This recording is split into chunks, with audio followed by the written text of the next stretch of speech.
Now, the Kenya Revenue Authority has come out in defense of its revenue collection model and performance.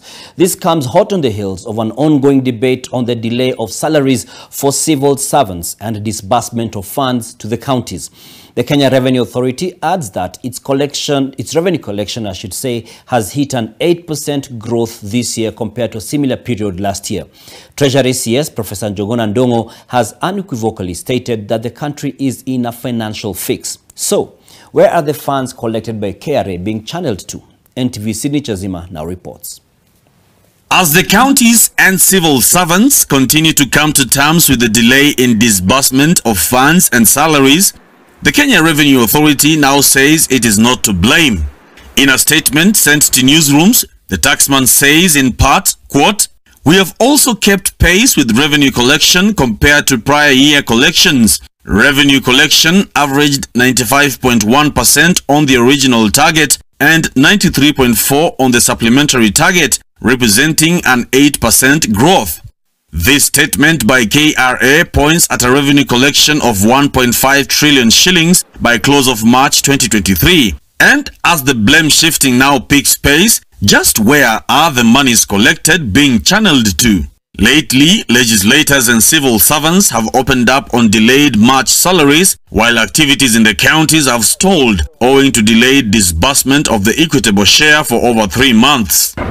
While appearing before senators last week, Treasury CS Professor Njuguna Ndung'u urged counties to contend with the little money available, adding that the country is in a fix. Ile pesa mulitoa subsidy wakati mulishukua usukani wa Kenya. Mukatoa subsidy ya mafuta ya mangari.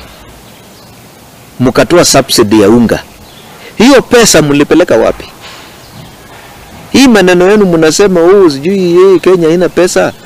Pengine ni kunjificha tu mupore Kenya. In the last 3 months, January to March, I want you to clap for my team. Revenue ya Nairobi tumeongeza by 673 million shillings. Ile ambayo tunaokota. Juzi nimeona kwa Citizen TV, counties zingine wanasema mishahara hawezi kulipa. They are not paying their staff. Nairobi, mnapatanga mshahara siku gani? 28th, 29th, kabla ya mwisho wa mwezi. Ni kweli? Sina work. You know that the division of revenue bill is coming before the Senate.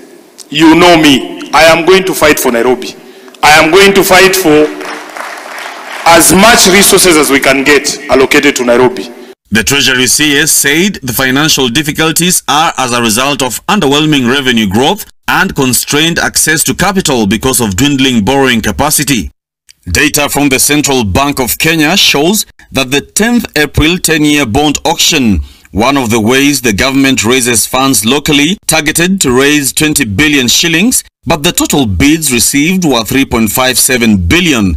That's 17.85%. Further, numbers from the National Treasury show that as at 28th February 2023, domestic borrowing stood at 333 billion shillings against a target of 886.5 billion. Meaning that while the country is past the financial year's halfway mark, the local borrowing is 37% off target. This points to lower than desired borrowing and contributing to the government's tough financial situation. The President's economic advisor, David Ndii, admittedly added that the salary delays were occasioned by government staff balancing act between payment of salaries and debt repayment. But even as the KRA distances itself from the cash difficulties facing the government, the country's dire economic situation is likely to dominate the discourse in the coming days as the opposition angles to use the misfortune in their favor in the much anticipated bipartisan talks with Kenya Kwanza. Sydney Chazima, NTV.